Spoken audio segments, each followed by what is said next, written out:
sustav javne nabave, zakon o javnoj nabavi i svi djelatnosti koji rade na tom sustavu su izrazito bitni za građevinarstvo.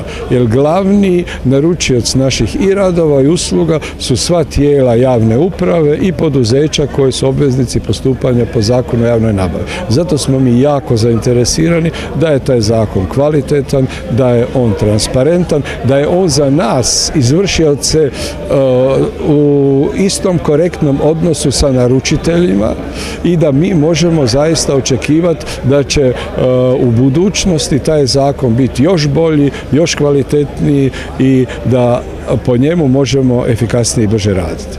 Mi kao udruga u stalnom smo kontaktu s ministarstvom, nadležnim Ministarstvo gospodarstva koje je nadležno i moram reći da nemamo pozitivan eho i da ili neće ili ne razumiju naše prijedloge. Mi smo išli ove godine sa nekoliko prijedloga i htjeli smo da to bude u ovaj novi zakon ugrađeno, to nije i sad nam ne preostaje ništa nego da opet pokrenemo akciju za izmjene i dopune tog zakona jer nismo sa zakonom koji je izašao zadovoljni. Mi bi htjeli, pazite, to je vrlo slojevito, to ima puno toga. Ja mogu reći, na primjer, ovdje da jedna od za nas vrlo važnih odrednica je da javne radove i usluge mogu izvršavati samo one tvrtke koje su zadovoljile sve svoje potrebe prema radnicima, prema državi, porezima, doprinosima i koje su, da tako kažem, sposobne za to izvršavati. To po ovom novom zakonu nemamo tako jasno decidirano. Ovdje se govori da te tvrtke moraju zadovoljiti zahtjev minimalne plaće.